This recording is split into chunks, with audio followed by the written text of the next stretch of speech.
আরেকটা গ্রুপ আছে গুপ্ত দল। সেই গুপ্ত দলের যারা লোকজন, এরা বিএনপি এদেরকে খুব ভয় পাচ্ছে। নিঃসন্দেহ তো পর্দার আড়ালে অনেকের সাথে অনেকের সমঝোতা হতে পারে, উই ক্যানট সে। তো সেই সমঝোতা যদি সরকারের সাথে বিরোধী দলের হয়, বা বিএনপির সাথে ডক্টর মোহাম্মদ ইউনূসের হয়, বিএনপির সাথে জামাতের হয়, অথবা ওই যে সংস্কার কমিশনে যে বহু বৈঠক হয়েছে প্রকাশ্যে গোপনে, এর মধ্যে তো নিঃসন্দেহে একটা সমঝোতা হয়েছে। যখন এই যে ক্ষমতায় বিএনপি হঠাৎ করে এলো, আসার পরে সম্ভবত আসিফ মোহাম্মদ সজীব ভুঁইয়া যারা আছে, দে আর ফ্রাস্ট্রেটেড। ফ্রাস্ট্রেটেড এই কারণে যে তাদের মধ্যে যে সমঝোতাগুলো হয়েছিল, সেই সমঝোতাগুলো সম্ভবত তারা তার কোনো ইঙ্গিত দেখতে পাচ্ছেন না। বরং এমন কিছু ঘটছে যেগুলো মনে হচ্ছে তারা বিপদের মধ্যে পড়ছেন। তখন এই যে সামনে ডিপ স্টেটের যে কথা, এটা এনে মূলত আসলে সরকারকে তারা একটা লাল কার্ড দেখাতে চাচ্ছে।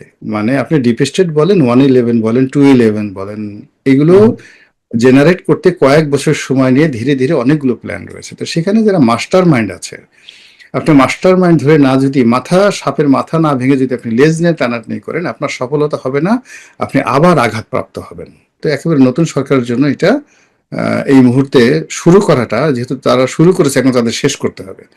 তো যেহেতু শুরু করাটা যদি 2 মাস পরে তারা করতো, তাদেরকে গোয়েন্দা জালে আবদ্ধ রাখতো বা বিষয়টা গোপন রাখতো, তাদের জন্য ভালো হতো। কিন্তু এতগুলো ক্রাইসিসের মধ্যে এই কাজটি যারা করেছে, যে বুদ্ধি দিয়েছে, আমার কাছে এটা সুবিবেচনা প্রসূত মনে হয় না। ওই সময়টা তারা আওয়ামী লীগের যে অনেক ক্ষয়ক্ষতি করেছে, ফলে আওয়ামী লীগের যারা লোকজন আছে, তাদের দ্বারা তারা যে কোনো সময় অপমানিত, লাঞ্ছিত হতে পারে, এই ভয়গুলো তাদের মধ্যে একেবারেই নেই। একেবারে নেই। তারা খুব কনফিডেন্টলি তারা আছে যে তারা সবই মানে আগের মতোই আছে। স্টেট তাদেরকে প্রোটেকশন দিচ্ছে, রাষ্ট্র তাদেরকে প্রোটেকশন দিচ্ছে, এবং ওইভাবে কিন্তু তারা বুক ফুলিয়ে ক্ষমতা তারা ছেড়েছে, এরকম তাদের কোনো ভাবসাব নেই। তো এটা বেসিক্যালি মেলে না এই কারণে যে এই উপদেষ্টাদের অনেকের সঙ্গে কিন্তু বিএনপির সম্পর্কটা ভালো ছিল না। সম্পর্কটা ভালো ছিল না, তো সেই অর্থে তাদের সেই মুভমেন্ট দেখা যাচ্ছে। এরপরে যে গ্রুপটি আছে, সেই গ্রুপটি হলো যারা একেবারে ডক্টর মোহাম্মদ ইউনূসের সফট পাওয়ার, যেমন ধরেন এখন এই যে শহীদুল আলম সাহেব আছেন, চিত্রশিল্পী, বা অন্যান্য যারা আছেন, তারা সফট পাওয়ার। তার সাথে সরাসরি ছিলেন না, কিন্তু তাকে বিভিন্নভাবে সাহায্য এবং সহযোগিতা করেছেন। তো এই যে সফট পাওয়ার, এই সফট পাওয়ারও কিন্তু তারা স্টপ হয় নাই, তারা তাদের মতো কাজকর্ম করে যাচ্ছে। আর অন্যদিকে এনসিপি, জামাত, তাদের সঙ্গে আসলে বিএনপির যে সম্পর্কটা, এটা যথেষ্ট সন্দেহ সৃষ্টি করছে। মানে তারা প্রকাশ্যে বিরোধিতা করছে, পার্লামেন্টে থাকছে, মানে কোনো কথার উপরই, বিএনপির কোনো কথার উপরে, বা জামাত বা এনসিপির কোনো কথার উপরে আমরা আস্থা এবং বিশ্বাস স্থাপন করতে পারছি না। তারা প্রেমের আহ্বান দিলে, ভালোবাসার আহ্বান দিলে, সেটাও যেমন আমরা রাখতে পারছি না, তারা যখন হুমকি ধামকি দিচ্ছেন, ওটার উপর আমরা নির্ভর করতে পারছি না। That is happening. যদি তাই হয়, মানে আপনি যে, মানে আমার যে প্রশ্নটি ছিল আপনি তার অনেকাংশেই উত্তর দিয়ে দিয়েছেন। তারপরে প্রশ্নটা করি, 111 কুশীলবদের বিচার হচ্ছে যারা সেনার সমর্থিত সরকারের বিহাইন্ড দ্য স্ক্রিন থেকে নানান ধরনের অত্যাচার নির্যাতন করেছে, রাজনীতিবিদ থেকে শুরু করে ব্যবসায়ীদের উপরে।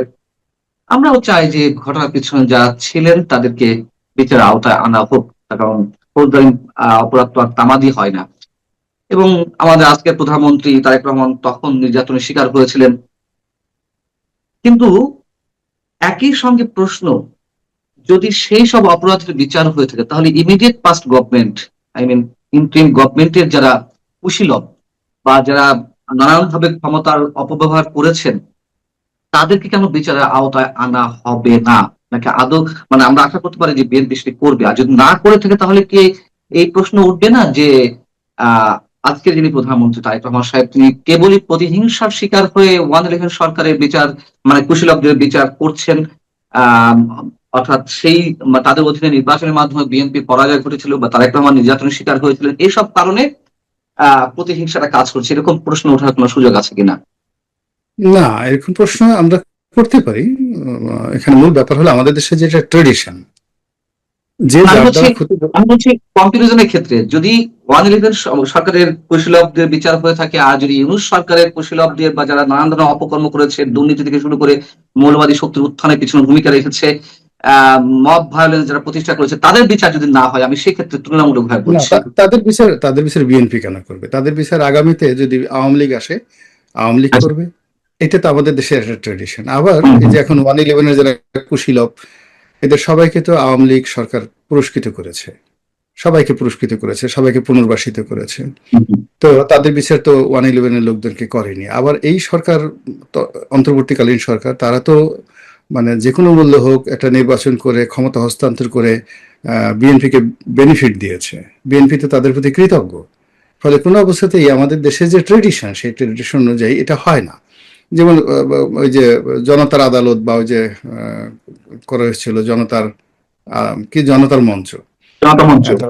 হ্যাঁ, জনতার মঞ্চ। এখন জনতার মঞ্চ এর দ্বারা তো বিএনপি ক্ষতিগ্রস্ত। এখন আবার দেখবেন যে এই সময়টাতে 111-এর সাথে সাথে সেই জনতার মঞ্চের যারা লোকজন আছে তাদেরকে আবার ধরবে, আবার বিএনপি হুম, হুম, ধরবে। এটাই আবার জনতার মঞ্চের যারা ছিল তারা আওয়ামী লীগ তাদেরকে পুরস্কৃত করেছে।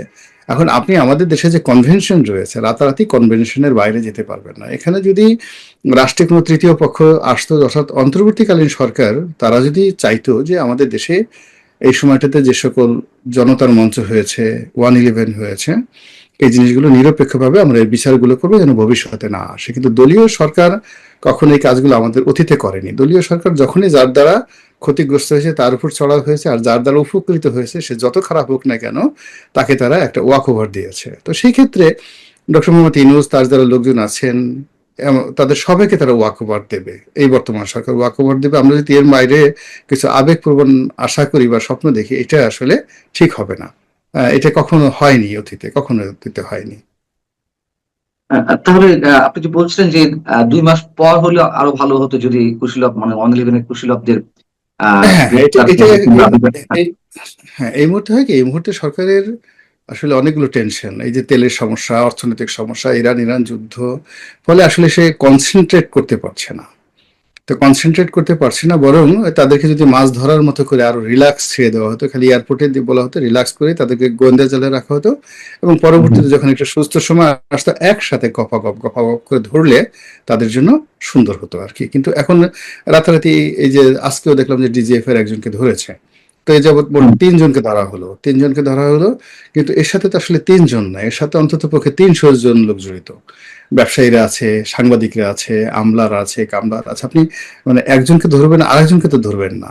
না ধরলে বিপদ হয়ে যাবে। যেমন ধরুন, একজন সাংবাদিক, তার একটা বড় পত্রিকার মালিক বা গ্রুপ অফ মানে পত্রিকা আছে। এখন আপনি একজনকে ধরছেন, ওই পত্রিকা করবে কি যে সে যদি আরো 2 মাস সময় পায়, 2 মাসে তো আপনাকে 12টা বাজায় দিবে। তো যার জন্য আপনাকে এই ধরনের ঘটনা যখন ঘটবে একসাথে, মানে একেবারে যাকে বলা হয় অপারেশন ক্লিন হার্টের মতো, এক রাতে সবাইকে ধরতে হবে। এবার মানে কে কোন পর্যায়ে আছে ডাজ নট ম্যাটার, আমরা সবাইকে তালিকা করে এই 300 জন 111 কুশীলবকে এক রাতে ধরবো। আর পরবর্তীতে আর একজন আজকে একজন, কালকে একজন, পরশু একজন, এরকম ভাবে না। এর মধ্যে এই কাজ করতে গেলে এটা বিপদ হয়ে যাবে। আপনি গোকরা সাপের মানে আপনি গর্তের মধ্যে হাত দিবেন, ডিম রেখে দিবেন, বাচ্চা রেখে দিবেন, আর একটা ধরে নিয়ে আসবেন, আর তারপর সেটার উপর বিছনা করে ঘুমাবেন, এটা হয় না কখনো। তো এক্ষেত্রে আসলে বিচ্ছিন্নভাবে একজন আজ একজন, কাল একজন, পরশু একজন, এটা না, এটা তালিকা করে একসাথে আপনি 30 জনকে ধরেন, 20 জনকে ধরেন, একেবারে একসাথে সাথে সাথে ধরতে হবে। তো সেই কাজটি আসলে তারা করতে একটা সময় তাদের দরকার ছিল। কিন্তু এখন আজ একজন, কাল একজন, পরশু একজন, এইভাবে করতে করতে যে কাজটা করা হচ্ছে, এটা তাদের জন্য একটা লায়াবিলিটি তৈরি করছে। সময় পেলেও কি আপনার মনে হয় যে তারা ধরাছোঁয়ার মধ্যে আসবে? যেমন আপনি ইঙ্গিত দিলেন কোন কোন পত্রিকার সম্পাদক, অথবা আমরা যদি সরাসরি ডক্টর ইউনূস সাহেবের কথাও বলি, তারও তো ডক্টর মানে ওয়ান সরকারের কুশীলব হিসেবে নাম আমরা আগে থেকে জানি। তাদেরকে কি স্পর্শ করবে 6 মাস, 1 বছর, 2 বছর পরও হলেও? না, তাদেরকে স্পর্শ, তারা মানে যদি তাদেরকে স্পর্শ করতে আপনি না পারেন, এখানে জিনিসটা হলো কি, ফিল্ডে সেনাবাহিনীর কর্মকর্তা, পুলিশ কর্মকর্তা, এরা আসলে চতুর্থ এলিমেন্ট। প্রথম এলিমেন্ট হলো এই জিনিসটা যার মাথা থেকে আসে, ব্রেন থেকে আসে, ব্রেন চাইল্ড, দর্শন। তো ব্রেন চাইল্ড, আপনি ব্রেন আসলো, ব্রেন আসার পর সে পলিসি, তারপর একজনের পলিসি করলো, তারপরে এগুলোকে একজনে প্রমোট করলো, ফাইন্যান্স করলো।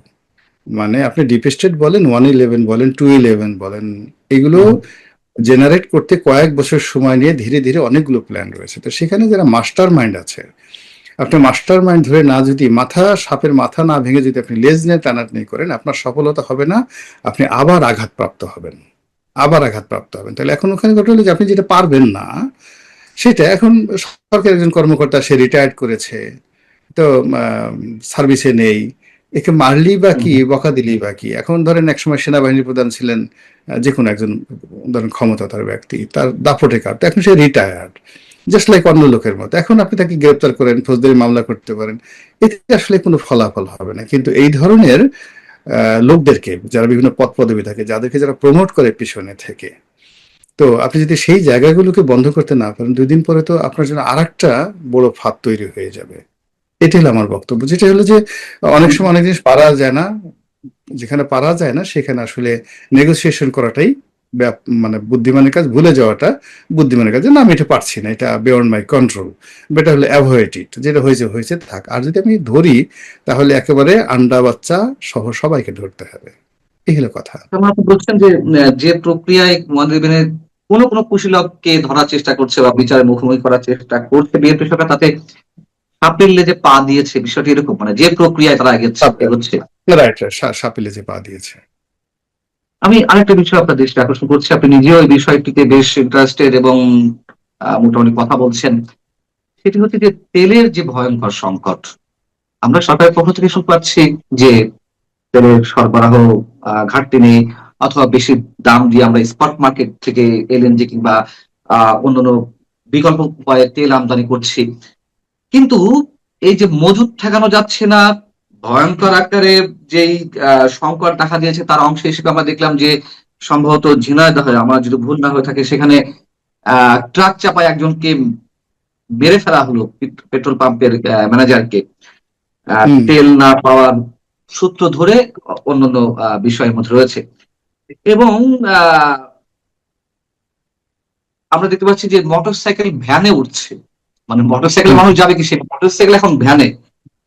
এই সংকটটা কি কৃত্রিম ভাবে তৈরি করা হচ্ছে, নাকি সরকারের কোনো ধরনের ব্যর্থতা রয়েছে আসলে? এটা আসলে 3টে জিনিস এখানে কৃত্রিম ভাবে তৈরি করা হচ্ছে। হুম, এবং এটা আমাদের যে অস্থির মানুষ, আমরা আসলে জাতিগতভাবে না খুব অস্থির।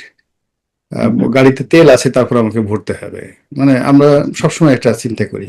তো এই কারণে সবগুলো মানুষ একসাথে এখানে আক্রমণ চালিয়েছে তেলের উপরে। জেনারেল পাবলিক যারা এই আমাদের অভ্যাসের কারণে তারা সেখানে গেছে, কিউরিসিটির কারণে, হুম, হুম, হুম, নিরাপত্তার কারণে। দ্বিতীয় একটা গ্রুপ আছে মুনাফাখোর, তারা চিন্তা করছে এটা ক্রাইসিসের মধ্যে যদি আমি 10,000 লিটার, গরিব মানুষ, 5,000 লিটার, ইভেন 100 লিটার তেল, 100 লিটার তেলে যদি আমি সেই 5,000 টাকা লাভ করতে পারি, তাহলে আমার হয়তো 15 দিন 7 দিন চলে যাবে। গরিব মানুষ, একেবারে গরিব মানুষ। আমাদের গ্রাম অঞ্চলে দেখবেন যারা চোরাকারবারি করে সীমান্তে, ওই খুব অল্প 500 টাকার জন্য তারা কিন্তু জীবনের ঝুঁকি নেয়। তো হুম, এখন হুম, দেখা হুম, গেল যে একটা পেট্রোল পাম্প থেকে সে 10 লিটার তেল, 20 লিটার তেল যে কোনো ভাবে সে নিয়েছে, বোতলে করে নিয়ে ওটা রাস্তার পাশে বসে বসে গরিব একটা মানুষ বিক্রি করছে। এরকম যদি 1 লাখ লোক ঠিক সেম কাজটা করে, 1 লাখ লোক সারা বাংলাদেশে, আপনার 1 লাখ লিটার তেল বা আপনার 10 লাখ লিটার তেল চলে যায়। তো আপনি সারা বাংলাদেশে যদি রাস্তার পাশে এইভাবে খালি বোতলে করে 2.5 লিটার তেল নিয়ে বসে থাকে 1 লাখ লোক, সরকারের তো আপনার কয় লিটার চলে গেল। তো এরকম কাজ তো হচ্ছে অহরহ, মানে যেমন 10,000, 20,000, 30,000 লিটার তেলের রিজার্ভ পাওয়া যাচ্ছে, তার সঙ্গে সঙ্গে 5 লিটার, 10 লিটার, 20 লিটারের ক্যান ভরা রাস্তার পাশে কিন্তু এখন অনেক তেল মানুষ বিক্রি করছে, এগুলো তো পেট্রোল পাম্প থেকে চলে গেছে। তো হুম, এরকম একটা গ্রুপ আছে। আবার ওই যে সরকার বিরোধী যে গ্রুপ, তারা ওই যে এআই দিয়ে ছবি তৈরি করে, তারপরে শেষে হুম, হুম। বিভিন্ন রকম ক্রাইসিস সৃষ্টি করে, অপপ্রচার করে মানুষের মনে ভয় তৈরি করছে, এটা তো একটা বিরাট গ্রুপ আছে। আর সরকারের সিদ্ধান্তের মধ্যে ভুল আছে যে সরকার প্রথমে এটা যে পেট্রোল মানে এটাকে যে রেশনিং এর কথা বলেছে, সেই রেশনিং এর কথাটা আসলে বলাটা ঠিক হয়নি। আর আমাদের দেশে যদি সমস্যা হয়, সমস্যা হওয়া উচিত হলো ডিজেলের, ফার্নেস অয়েলের, Right. তারপর এলপিজির। এর বাইরে এগুলো খুব বাল্ক আকারে ব্যবহৃত হয়, বাল্ক আকারে ব্যবহৃত হয়, কিন্তু এই 3টা প্রোডাক্টের আবার একটাও পাঁচ কিন্তু কিন্তু আমাদের দেশে বাই প্রোডাক্ট, ডিজেল, ডিজেল না, আমরা হ্যাঁ বলছি, হ্যাঁ হ্যাঁ, হ্যাঁ। আর কিন্তু অকটেন আর যাকে বলে পেট্রোল আমাদের দেশের বাই প্রোডাক্ট, এবং পেট্রোলটা 100% আমাদের যা প্রয়োজন সেটা আছে, আর মানে যেটা অকটেন সেটা হলো আমাদের যা প্রয়োজন তার চেয়ে সারপ্লাস, এক্সপোর্ট করা যায়। হুম, মানে হুম। আমরা ভুটানের মতো দেশে এক্সপোর্ট করতে পারি। ফলে এই দুটো জিনিস নিয়ে তো আসলে কোনো প্রবলেম হওয়ার কথা না, কিন্তু প্রবলেম হচ্ছে এই দুটো জিনিসকে নিয়ে। এবং এই দুটো জিনিসের যারা ইউজার তারা হলো মধ্যবিত্ত, হুন্ডা চালক, পরিশ্রমী যারা মানুষ এবং উচ্চবিত্ত মানুষ, তো এদেরকে এরকম এদের সংখ্যা আছে হাইয়েস্ট ধরেন 5 থেকে 7 লাখ বা 10 লাখ। তো এই 10 লাখ লোককে যদি সরকারের বিরুদ্ধে খেপিয়ে দেওয়া যায় তাহলে এটা বিরাট একটা রাজনৈতিক ফায়দা হবে। তো এই কারণে অনেকে যে চেষ্টা করছে না, নট লাইক দ্যাট, এখন সরকারকে এটা কঠোর হাতে দমন করতে হবে। যে ভুলগুলো তারা করেছে সেই ভুলগুলো থেকে তাদের বের হয়ে আসতে হবে। এখানে যদি ডিজেলের ক্রাইসিস হতো, এটা আমরা সবাই মেনে নিতাম। ডিজেলের ক্রাইসিস হলে মেনে নিতাম, বিকজ এটা আমদানিকৃত পণ্য, অলমোস্ট 80% আমাদের দেশে ব্যবহৃত হয় ডিজেল। সে ডিজেলে তো হচ্ছে না, যেগুলো পাওয়ার প্ল্যান্ট গুলো থেকে শুরু করে সমস্ত পাবলিক ট্রান্সপোর্ট ডিজেলে চলে। তো এই সব মিলিয়ে এখানে আমার কাছে মনে হচ্ছে হ্যাপ হ্যাজার্ড একটা অবস্থা, মিসম্যানেজমেন্ট, এবং এটা সরকারকে যথেষ্ট পাজিল করে ফেলেছে। নিঃসন্দেহে সরকারকে এটা যথেষ্ট পাজিল করে ফেলেছে।